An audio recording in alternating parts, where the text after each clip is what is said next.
Шет ауданында облыста алғаш болып ашық әкімдік тұрғындарды қабылдау пункті ашылды. Енді аудан әкімі әртүрлі сұрақтармен келген азаматтарды әкімдіктің кіреберісінде орналасқан арнайы орында қабылдайтын болады. Бұл аймағымызда жүзеге асып жатқан Сарыарқа адалдық алаңы жобасы аясында жүзеге асып жатыр. Толығырақ әріптесім Асылбек Тойбек тарқатсын. Аудан тұрғыны Күлмара Жонкина бүгін өзін көптен мазалап жүрген мәселесін әкімге жеткізуге келді. Ғимаратқа кіреберісте әкім күтіп алады деп ойламаса керек.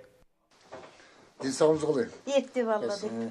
Алайда енді қариялар жоғары қабаттарға көтеріліп әуреленбейді. Әкім арнайы орнатылған мына пунктті де тұрғындарды қабылдайды. Бұл мұндағы мемлекеттік қызметтің қолжетімділігін және қызметкерлердің ашық екенінің айғағы. Мұндай қабылдау орындары өңірімізде жүзеге асырылып жатқан Сарыарқа адалдық алаңы жобасы аясында пайда болуда.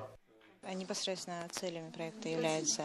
Жобаның мақсаты тұрмыстық жемқорлықты жою және азаматтарға қолайлы жағдай жасау. Жоба аясында облыстың барлық қала аудандарында ашық әкімдік жобасын енгіземіз. Күлмира Жонкина өзі тұратын көшесінде былтыр жарық орнатылғанын айтады. Енді жолына асфальт төсеп берсе екен деген өтінішпен келіпті. Тұрған маңайымның, көршілерімнің, жаңағы оқушылардың өтініш арқылы келіп отырмын. Сондықтан жаңа әкімімізге кіріп, жағдайды түгел айтып шықтым. Енді ол кісі қанағаттандырармыз деп айтты. Соған енді қуанып кетейін деп отырмын. Бүгін екі апамыз болды. Қойған сұрақтардың бәрін біз басшылыққа алдық.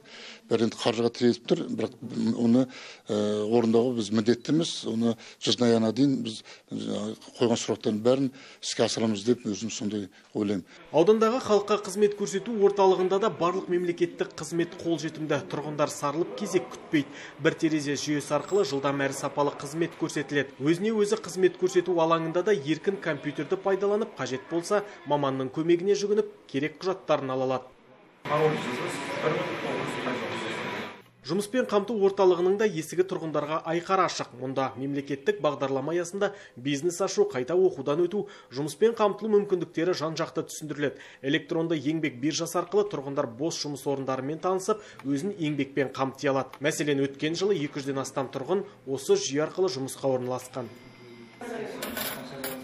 Сонымен қатар жемқорлықтың үлкен қылмыс екенін өскелең ұрпақ санасына сіңіру бағытында да жұмыстары жүргізіліп жатыр. Аудандағы мектептерде адалдық дүкендер ашылған. Оқушылар сатушысы жоқ дүкеннен өздері қалаған заттарын алып, ақшасын қалдырып кетеді.